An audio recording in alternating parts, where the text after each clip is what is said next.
Next, we're going to talk about something that's called the Power Pivot. The Power Pivot is a very powerful tool in Excel, and it's going to allow you to go a little bit further with your pivot table. Let me show you some of the benefits of the Power Pivot.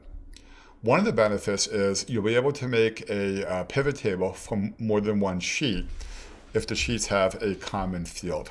So it actually gets into a little bit of relational database now. So I'm going to go back onto my sheets on this workbook. You can see, because of what we've done in these different sessions, this one has a lot of sheets, right? But I'm going to go way back, and I'm looking for a sheet that's called Customers and Orders. All right, here's Customers and Orders. Now, in order for the Power Pivot to work, the data has to be a formatted table. So let's format that as a formatted table. So I'm going to click on one of these cells on the customer sheet, and then I'll pick on the Home menu, of course, Home, and I'll pick on Format as a Table, and I'm going to pick on, one of these. I like the style over here, so that every other row will be that shade of color. Good. Now make sure on this window you check where it says my table has headers. Notice up here we do have the headers. So I'm going to click on OK. This is a formatted table, right? Now you want to give the table a better name. It'll just work out better if you do. So when I click on the formatted table, I'll pick on the design menu up top. You see design. Now here I'm going to give it a better table name. So I'll type in customers there. Good. And I hit the enter key so that it sticks. We formatted that sheet as a table, and we gave the tables a better name. Let's do the same thing on the orders sheet. So I'll pick on orders. Right now it's just raw data. So then to format that as a table, I'll pick on the home menu. Home, format as a table. Again, I'll go with that style. And you make sure it is checked where it says my table has headers. I'll click on OK. So this is a formatted table, right? Let's give the table a better name. See how we have the design menu, and then up here, I'll type in orders. So we formatted both of those sheets as a table, and we gave the tables a better name. Notice how the order sheet has a field that's called customer ID, and the customer sheet has a field that's called customer ID. So because those two sheets have a common field, we're going to be able to make a pivot table based on both of those sheets. So to use the Power Pivot, the two sheets have to have a common field, and they have to be formatted as a table. Now, if you'll notice, I have a menu up there that's called Power Pivot, and we're going to use that in the next few minutes. If you don't have that menu, let me show you how you turn it on. So I'll pick on the File menu, File, and then Options, right? And we go back to our options. First of all, let's make sure the Power Pivot is available for you. So I'll pick on the add-ins over here. And then we're going to come down here and pick on COM add-ins. See it? COM add-ins. And I'll pick on Go. Make sure the word Power Pivot is checked right there. Make sure it is checked, and I'll click on OK. Sometimes that will turn on the Power Pivot menu. Now, if you did that step and the Power Pivot menu is still not there, then we'll do one more step. We'll pick on the File menu. I'll pick on Options again. This time I'll pick on Customize Ribbon. Remember, the ribbon is a new word for the toolbar. Then over here, you make sure the word Power Pivot is checked. All right, so we'll check that. And now the word Power Pivot should be up there on your menu. So we're going to use the Power Pivot. So one of the benefits of the Power Pivot is we can make a pivot table from more than one sheet if they're formatted as tables and if they have a common field. Let's give that a shot. So I'm going to start with the customer sheet, and you can see we made it into a formatted table a couple minutes ago. So it's going to start off as a normal pivot table. I'll pick on the Insert menu, and then Pivot Table. Insert, Pivot Table. Good. Notice how it's coming from the customer's table. So it's okay to make the pivot table come from a formatted table. That's fine. But here's the really important choice. As soon as we say add the data to the data model, that's when it becomes a Power Pivot. That's the important step right there, among all the other steps that we've been doing. So I'll click on OK. Good. It looks like a normal pivot table, except for one big change. Over here, I'm going to pick on the word all. All right. So now you'll see I'll be able to make the pivot table not only just from the Excel sheets, but also from the sheets that we pulled in from, here's the one we pulled in from the CSV file and from the Access databases and so on. So now we can actually pull the data in from the different sheets, even the ones that we pulled in from other sources, as long as they're formatted tables, which they are. So let's start with the customer sheet. That's the table name, by the way. That is not the sheet name. That is the table name. So I'm going to pick up company name and drag it over into the rows. Good. So each row became a different company name. That field came from the customer sheet. Now watch my mouse. I'm going to come over here to the right and scroll down. Now I'm going to expand the orders table. Then I can pull fields from the orders table and I'll use order amount. All right, so I'll pick up order amount and drag it to the values. Right now, it doesn't know which orders go with which customer. Notice how it all has the same number there. So notice how we have this new section. We have to establish the relationship between those two sheets. So I'm just going to do it the manual way. I'll pick on the word create. All right, this is all part of the Power Pivot. So these are the table names, not the sheet names. So I'll pick on the orders table and we'll find the common field customer ID and I'll choose the customers table and I'll use the field customer ID. So we're looking for the common field name. Now, when you do it in real life, sometimes it's not going to be the same field name and it doesn't have to be. As long as the data is the same, that's more important. So over here, it might be called customer ID. On this other table, it might be called customer number. As long as the data is the same, that's more important.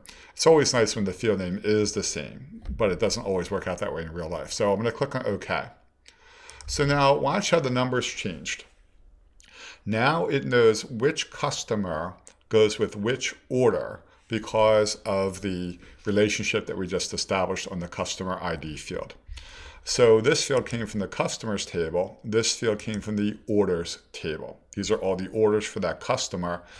It knows which orders go with that customer because of that relationship. So really for the first time, Excel becomes a relational database, a lot like Access already is.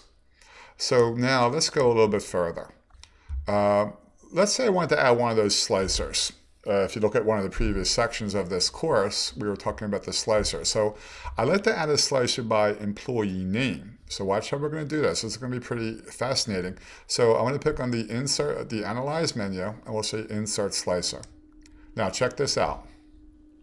Here's the customers and the orders table, right? Remember how the employees table came in from the Access database, but when we imported that, it made that into a formatted table. So it's actually still available here. So I'll pick on all. And now we'll see all the other tables are in there as well. So I want to do by the employee's last name. Now watch. It needs to know that relationship again. So right now, that's not having any effect on anything. It's not changing anything because it doesn't really know which customers and which orders go with which employees.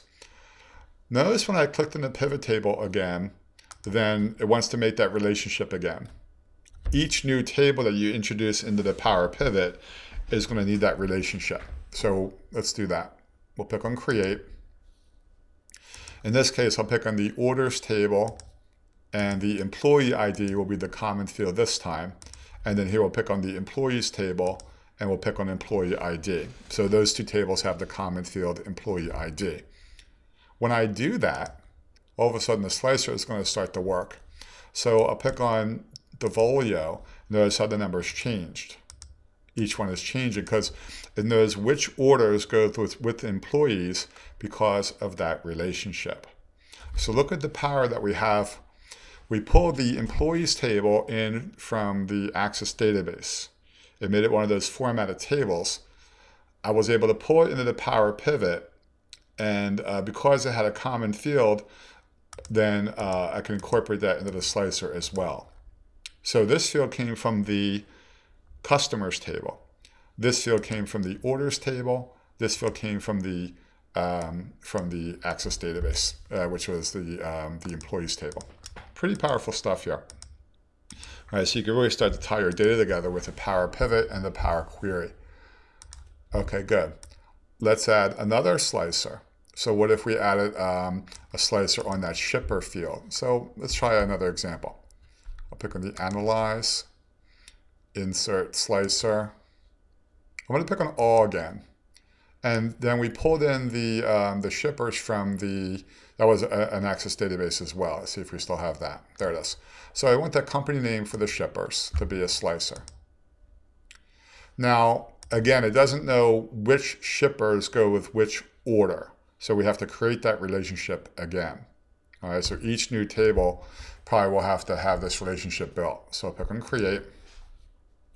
This time we'll use the Orders table. Now this time the field is going to be a little bit different. On the Orders table, they're called Ship Via. And then on the Shippers table, it's called the Shipper ID. So this time the field name is not the same. So it does require that you know your data a little bit here, right? So on the Orders table, the field is called Ship Via, and over here it's called Shipper ID. But I know that's really the same data, so that'll work for us. Click on OK. So now I can pick different combinations of the employee and the shipper, and you can see how things are changing, right? So now we have 4 different tables represented because of those relationships. I mean, this is really one of the huge benefits of the Power Pivot, is you can start to combine your data together, as long as you can find a common field to link those together. Really powerful stuff here. Good. Now, let's see some benefits of the Power Pivot a little bit further from there. So I'm going to click on the menu where it says Power Pivot that we turned on before. Now here you can manage things like the data model. That's where you can manage the data and the relationships. A measure, everybody, is going to be a calculation. And then a KPI is a key performance indicator. And that's another visual tool. However, in order to have a KPI, we have to have a measure. All right, so it's just the way it works out. So just think about a measure as another calculation. So let's go ahead and pick on measures there. And then I'm going to add a new calculation, a new measure. Okay, now this one's going to come from the Orders table. And I'm going to call this one New Sum. The field name will be called New Sum. Now you're going to see, if I pick on the FX here among the measures, you're going to see many functions that you've never been exposed to before. All right, so in fact, let's do one that you haven't seen before. So I'll do, instead of the New Sum, let's do the first order date. I want to see the first time that each customer placed an order. So if I pick on the FX, then just notice some of these you just haven't seen before. They're only available in this Power Pivot. Like I know some of these are just not available anywhere else. So you can always click on one of those and pick on Help, you know, or look it up on Google or something. But let's find one that's called, First Date. There it is. And it's going to really be the earliest date for that client in this case. Then I'm going to click inside the parentheses and type in O, and it'll start to show me the fields from the Orders table. So I'll pick on Order Date. Now I can make that format a lot more complicated, but you get the point of these, and we're going to make it in date format, and I'll use the US date format. So let's go ahead and click on OK. So now it's going to show you the earliest order date for each different customer, and each one's a little bit different. Watch how we did that one again. It's called a measure. So I'll pick on Measure on the Power Pivot window, and then New Measure. And then this time I'll call it Last Order Date. And then I'm going to pick on the FX again. Again, you're going to just see some functions that you haven't seen before. But the show would be one that's called Last Date. Good. And I'll type in O for the order fields, and I'll use the order date. So it's called Last Date, and I'm using the order date. So I'll make that the date format with the US date format. So now I have the earliest date of each customer and the most recent date for each customer. So, I mean, I bet you haven't seen those functions before. In fact, I don't think they're available anywhere else except for the Power Pivot. Let's do another measure. I already have a sum, so let's remove this sum. I'll pick up this sum and drag it back. I want to make a measure out of the sum. So then we'll do a KPI once we have the measure for the sum. So I'll pick on measure, new measure. And then this time we'll just call it a new sum. And now many of your classic functions will be there as well. So I'm just using the classic sum. I typed an O again, and we'll use the order amount. And then we'll just make that currency format. And again, I'll go back to the 0 decimal places. And now we have that sum there, or the new sum, right? Now, the reason I did that and made it a measure is so I can make a KPI. Let's see what a KPI is. Pick on KPI and then new KPI. So it's a very visual tool. It's almost like conditional formatting actually, but it goes with the Power Pivot. Notice how it's going to come from a measure. That's why I kept on stressing that. So I'll pick on new sum. Let me look at the numbers here. All right, so let's say if it's 5,000 and below, it'll be red. And if it's 5,000 to 20,000, it'll be yellow. And then above 20,000 will be green. So I'm going to come over here. So let's say we'll say 15,000. Good. So then you get the scale, right? So I'm going to say 5,000 and below will be red. Let's say 5 to 15 will be yellow, and above 15 will be green. So you can set the scale any way you want it to. Now it shows up as -1 and +1. Let me show you how to really make sense of this. Remember how I put that on the orders table. So I'm going to expand the orders table, scroll down, and there's the KPI. There's the new sum. So I'm going to expand that, uncheck status, and then check it again. And now we see the actual KPI. So the red ones means it was less than 5,000. Yellow was between 5 and 15, and the green was over 15. Watch here, we did that one again, and we'll start wrapping up this session. Let's do another new measure. So I'll pick on new measure. This time we'll do a new count. And of course the count function will be there among a lot of new ones. And I'll count, it doesn't really matter which field that I count, so I'll count the order ID. And we'll just make that a number with 0 decimal places. Good, so we just added the new count. Let's see where that is. I'm going to make sure that is checked. Good, so it's on now. So now let's make a KPI from there. Click on KPI, new KPI. It's going to come from one of those measures, right? There's the new count. And now let's say if it's 10 or below, so I'll pick on absolute value and I'll say 20. So if it's 10 or below, it'll be red. If it's between 10 and 20, it'll be yellow. And then above 20 will be green. It shows up as this -1 and +1 for some reason. So I'm going to go back to that orders table over here, uncheck it. Let's go back to that KPI. There it is. I'm going to expand it, uncheck status, and then check it again. And now we actually see the KPI. So now we have some components working together in a nice way. We have the slicers, and that's going to change everything. Everything is working together again.